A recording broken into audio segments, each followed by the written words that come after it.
8장에 들어가면 우리는 성령의 음성을 듣습니다. 그것은 승리의 개선가입니다. 모든 성도들에게 주시는 승리의 개선가를 듣게 됩니다. 그러므로 예수 그리스도 안에 있는 자들에게는 결코 정죄함이 없나니, 그러므로 예수 그리스도 안에 있는 자에게는 결코 정죄함이 없나니, 첫 번째 메시지입니다. 두 번째는 그리스도 예수 안에 있는 성령의 법이 죄와 사망의 법에서 우리를 해방하였습니다. 이런 말씀을 우리는 듣게 됩니다. 로마서 8장에 보면은 성령님에 관한 말씀이 많이 나옵니다. 성령님은 어떤 분이신가? 생명을 주는 영입니다. 이 생명이 우리 안에 성령님을 통하여 임하게 되면 모든 어둠의 세력들, 죄악의 세력들, 육의 세력들이 떠나게 되는 것입니다. 성령이 임하면, 성령 안에는 하나님의 생명이 있는데 그 생명이 임하면 모든 죽음이 떠나고 저주가 떠나고 사망이 떠나가는 것입니다. 성령의 법이 죄와 사망의 법에서 우리를 해방시키신 것입니다. 이것이 로마서 8장에 나타난 첫 번째 성령에 대한 말씀이십니다. 나는 여러분들이 다 이 성령님을 받으신 줄로 믿습니다. 주의 영이 오면 육의 생각들이 떠나는 것입니다. 주의 영이 오면, 주의 성령님이 내게 임하게 되면 저주와 죄가 다 사라지게 되는 것입니다. 영의 생각을 따르는 사람을 가리켜 영의 사람이라고 말합니다. 육의 생각을 따르는 사람을 가리켜 육의 사람이라고 말하는 것입니다. 하나님의 영이 너희 가운데 거하시면 우리는 육에 있지 않게 되고 성령 안에 거하게 되는 것입니다. 이것이 우리가 지난번에 공부했던 내용입니다. 성령이 임하면 두 번째 어떤 일이 일어나는가? 성령이 임하면 하나님의 자녀가 되는 그런 축복을 받게 됩니다. 성령을 가리켜 양자의 영이라고 말했습니다. 이 양자의 영, 하나님의 자녀가 되게 하는 영이 내 안에 들어오면 종의 영이 떠나는 것입니다. 무서워하는 종의 영이 떠나가고 내가 하나님의 자녀가 되는 이 놀라운 영이 내 안에 들어옴으로 말미암아 하나님을 아바 아버지, 아빠 아버지라 부르는 그런 축복을 받게 됩니다. 하나님은 우리에게 너는 내 백성이 되고 나는 너의 아버지가 되고 하나님이 되는 그런 축복을 받게 되는 것입니다. 이 하나님의 자녀가 되면 어떤 일이 일어납니까? 후계자의 축복을 받습니다. 후사의 축복을 받게 되는 것입니다. 17절을 보시겠습니다. 로마서 8장 17절 읽어주십시오. 자녀이면 또한 후사, 곧 하나님의 후사요 그리스도와 함께한 후사니 우리가 그와 함께 영광을 받기 위하여 고난도 함께 받아야 될 것이니라. 성령이 임하면 16절에 보면은 성령이 임하면 우리 영으로 더불어 우리가 하나님의 자녀인 것을 증거한다고 말했습니다. 여러분, 예수 그리스도를 믿으면 구원이 이루어집니다. 구원의 씨가 내 안에 들어오게 됩니다. 그것으로 다 끝나는 것이 아닙니다. 이 구원의 씨가 내 안에 들어와서 내 안에 하나님의 구원이 이루어지면 그 다음부터 이 구원이 자라나기 시작합니다. 마치 이것은 한 여자가 임신을 하게 되면 생명을 잉태하게 되면 해산할 때까지 그 어머니 몸속에서 자라고 성장을 해서 드디어 해산을 하는 것처럼 예수 그리스도의 구원이 십자가로 말미암아 내 안에 들어오게 되면 그 구원이 내 안에서 자라게 하고 구원이 열매 맺게 하고 구원이 능력 있도록 만드시는 분이 성령님이신 것입니다. 나는 이 성령님을 여러분이 사모하시기를 바랍니다. 예수를 믿고 구원받으신 것을 축하합니다. 그러나 더 중요한 것은 이 받은 구원이 자라고 열매 맺고 그리고 능력을 얻도록 여러분들 안에 이 성령님이 역사하는 그 은혜를 사모해야 하는 것입니다. 오늘 성령을 사모하시기를 바랍니다. 성령 충만을 위해 기도하시기를 바랍니다. 하나님의 성령의 기름 부으심이 나타날 때 그 하나님의 생명이 내 안에 들어오고 그 성령이 내 안에서 하나님의 자녀가 되도록 인치실 뿐만 아니라 그 성령님이 내 안에서 나를 온전케 만들어 주시는 것입니다. 여러분, 우리가 하나님의 자녀가 되는 축복은 무엇입니까? 후계자가 되는 축복이에요. 후계자가 되는 축복이란 무엇인가? 하나님의 후사, 곧 그리스도 예수와 함께하는 후사가 되는 축복인 것입니다. 그런데 여기에 우리가 놀라운 말씀 하나를 발견하게 됩니다. 그것은 우리가 하나님의 후사의 축복, 예수 그리스도와 함께하는 이 후계자, 후사의 축복을 받으려면 17절에 무엇도 함께 받으라? 고난도 함께 받으라 이렇게 되어 있습니다. 여러분, 어떤 사람이 결혼을 했어요. 남자가 이렇게 말한다면 어떨까요? 영광은 내가 다 받고 남자가, 고난은 부인이 다 받으시오. 만약 그렇게 말한다면 그건 부부가 아닐 거예요.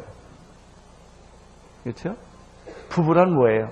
부부가 같이 영광도 받고 같이 고난도 받고, 이게 가족입니다. 가족은 고난도 같이 받는 게 가족입니다. 영광만 취하고 고난은 안 받는 것은 그 남의 식구입니다.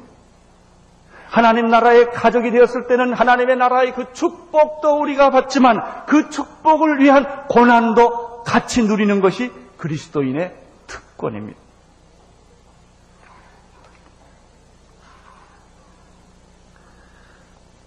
오늘 8장 읽어주신 17절에 하나님의 영광을 받기 위하여 고난도 함께 받는다라는 말씀이 있습니다. 이런 의미에서 고난은 영광의 증거라고 말씀할 수가 있습니다. 정말 우리가 하나님의 자녀됨의 특권은 미래에 받을 영광도 있지만 현재 누리는 고난에도 이 특권이 있다는 것입니다. 18절을 읽겠습니다. 시작. 18절.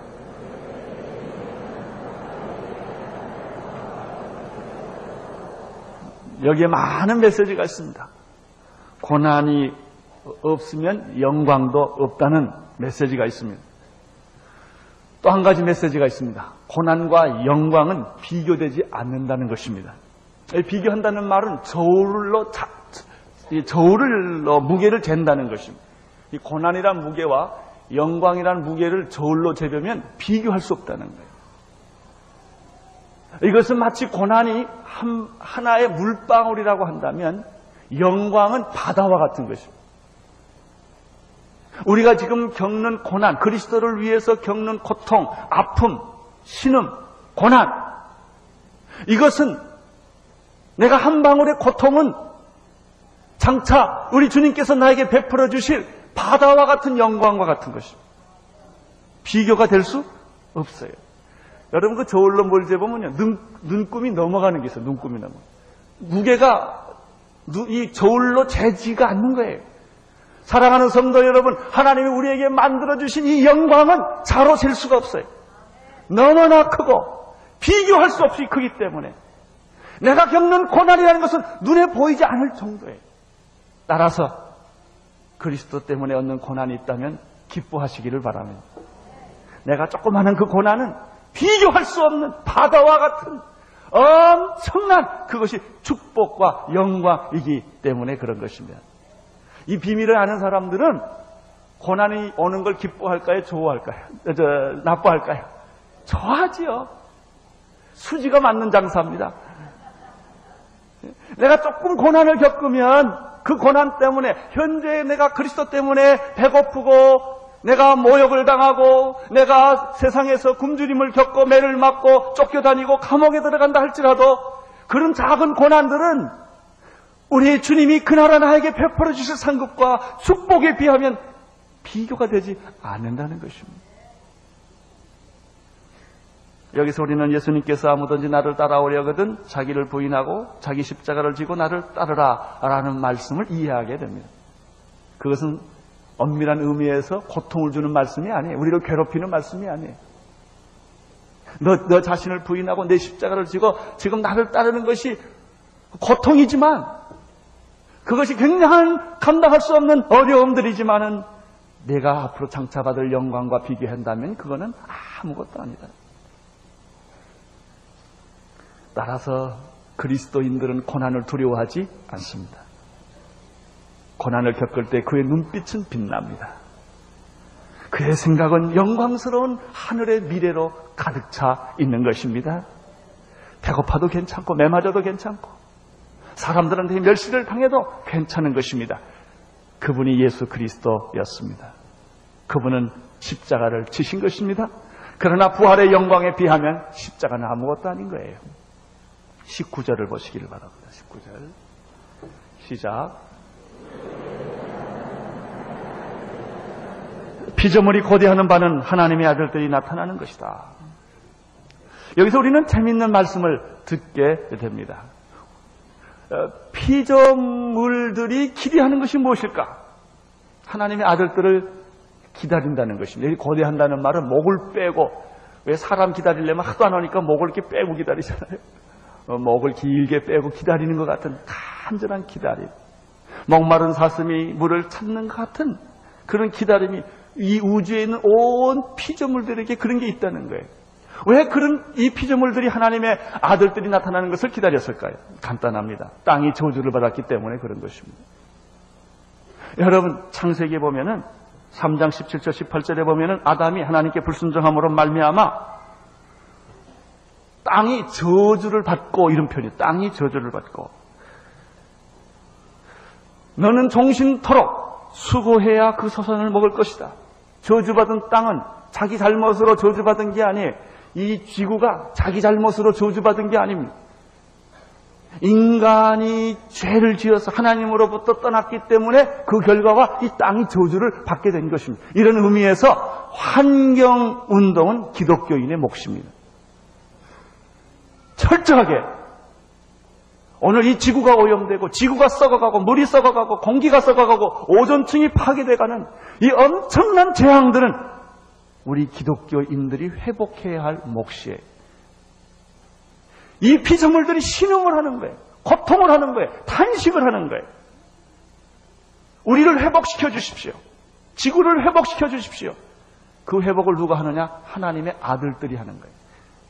구원받고 회복된 그 타락에서부터 구원받은 하나님의 자녀들이 이제 이 지구 파괴, 우주 파괴, 이 피조물들의 모든 탄식 소리를 회복시켜주는 그런 일을 하는 사람들이 바로 그리스도인들입니다.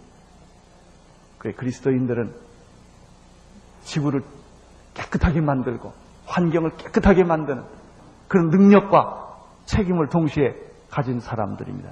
따라서 이 피조물들이 하나님의 아들들이 나타나기를 간절히 소원하는 것입니다. 20절을 보시겠습니다. 시작.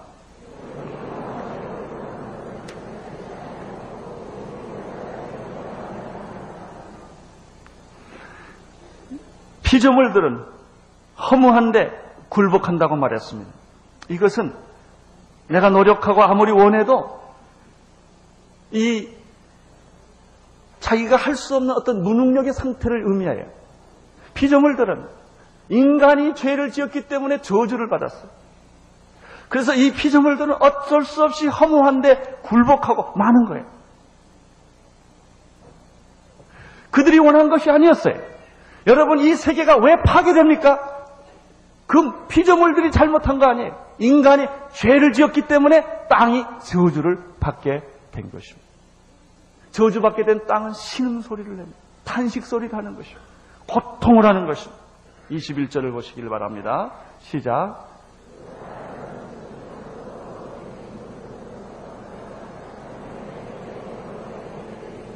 피조물들도 썩어짐의 종로를 한 데서 뭐 받고 싶어요? 해방을 받고 싶어요. 만약에 자연이 말한다면 우리가 그런 소리 들을 거예요. 여러분, 하나님이 모를 때는 이 자연의 피조물의 탄식 소리를 못 들어요. 그러나 여러분이 죄로부터 자유받고 회복이 되면 이 자연의 탄식 소리를 듣게 됩니다. 여러분, 체르노빌 원자의 그 체르노빌 도시가 파괴된 걸 보십시오. 불란서가 바닷속에서 핵실험을 했습니다. 이 피조물들이, 자연들이 진노하고 탄식하고 괴로워하는 거예요. 이 소리가 있다는 거예요. 그들도 회복되기를 원해. 창조의 질서대로 회복되기를 원하는 거예요. 하나님의 자녀들이 영광의 자유에 이르던 것처럼 모든 삼라만상 우주들도 구원받고 회복되기를 원하는 것입니다. 22절을 보십시오. 시작. 따라서 이 피조물들은 인간의 죄로 말미암아 저주를 받은 이 땅들은 피조물들은 인간에게 엉겅퀴와 가시덤불을 내고 땀을 흘러야 인생은 밥을 먹게 돼 있고, 그리고 인간의 그 육체는 흙으로 돌아갈 수밖에 없는 그런 것입니다. 이 피조물들이 뭐 한다고 그랬어요?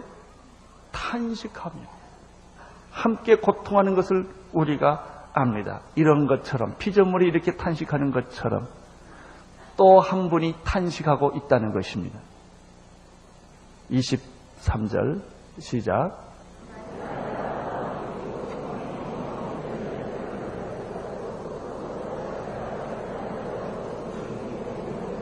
또 한 분이 탄식하고 있습니다. 그분이 성령님이십니다.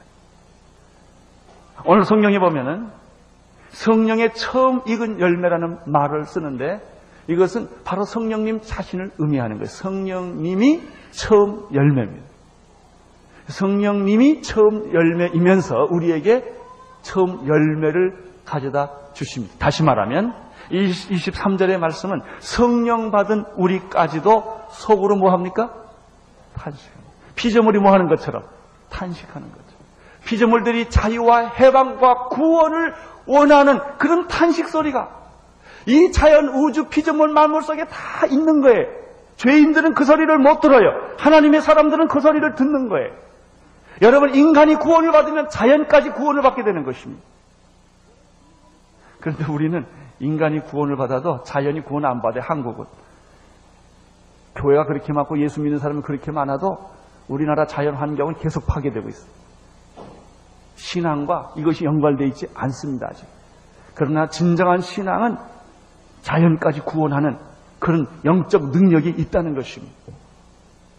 그런데 오늘 메시지는 우리 안에 성령 받은 우리까지도 탄식을 하게 되는데, 무슨 탄식을 하느냐 하면은 양자될 것, 곧 우리 몸의 구속을 위한 탄식이에요. 여러분, 구원이란 우리 영이 구원받는 것만 의미하지 않습니다. 그렇습니다. 예수 믿으면 우리는 영생을 얻습니다. 심판에 이르지 아니합니다. 사망에서 생명으로 옮겨졌습니다. 여러분이 죽으면 천국 갈 것입니다. 여러분 하나님의 자녀가 이미 되었습니다. 그것으로 다 끝나는 것입니까? 아닙니다. 성령님은 거기까지 끝내질 않습니다. 어디까지 원합니까? 우리의 육신까지 구원하기를 원하십니다. 우리의 육신이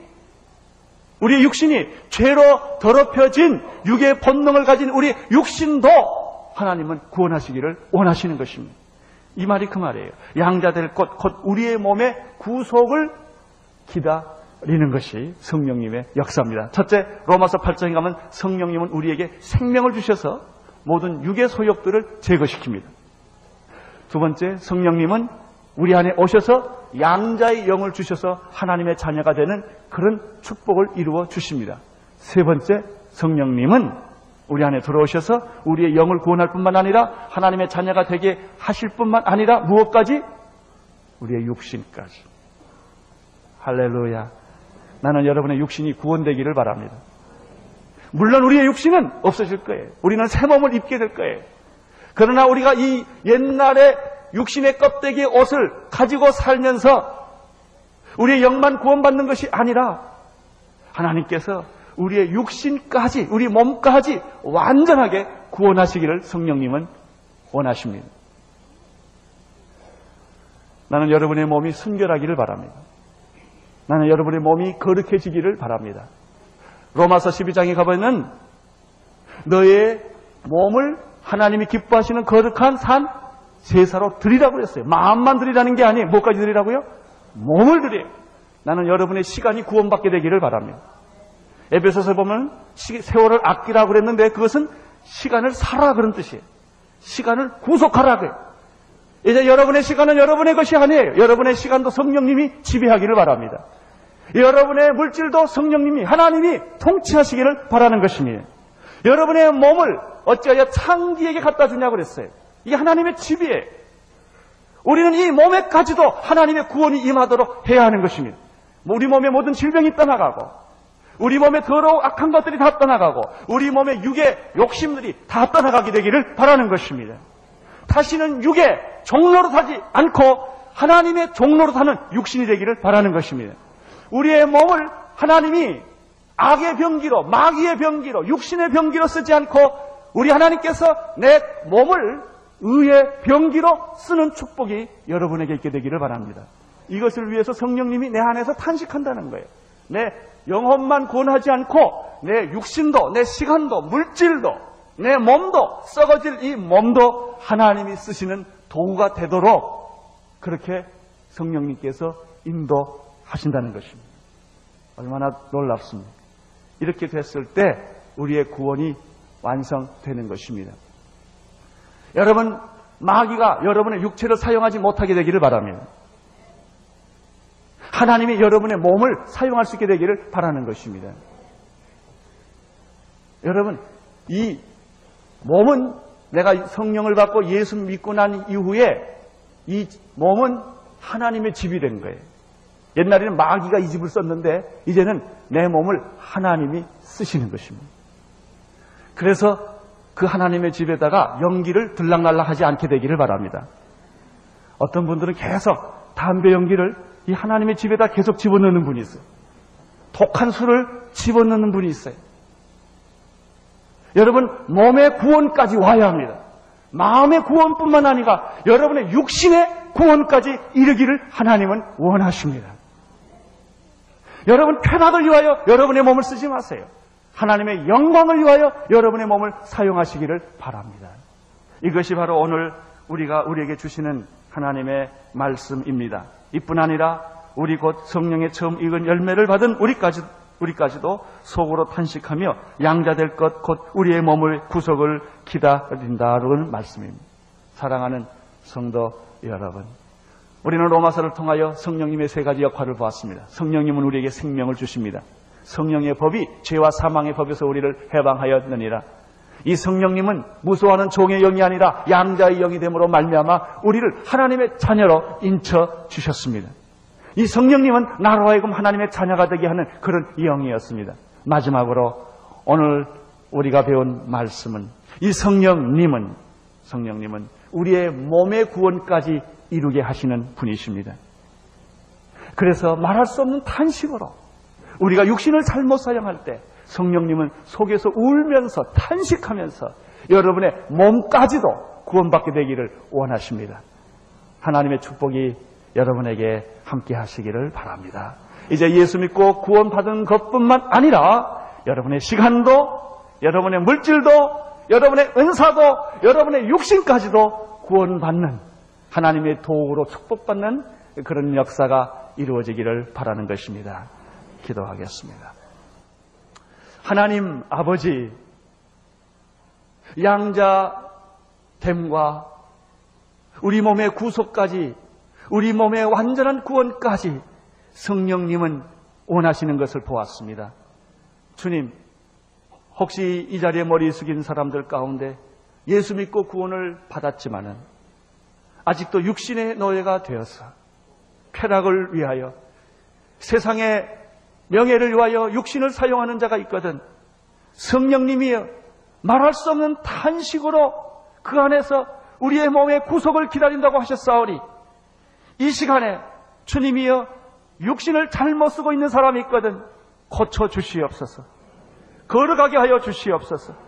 우리의 시간도, 돈도, 몸도, 모든 것을 다 주님께 드려 구원의 완성을 이루는 축복을 허락하여 주시옵소서. 예수님의 이름으로 기도드리옵나이다. 아멘.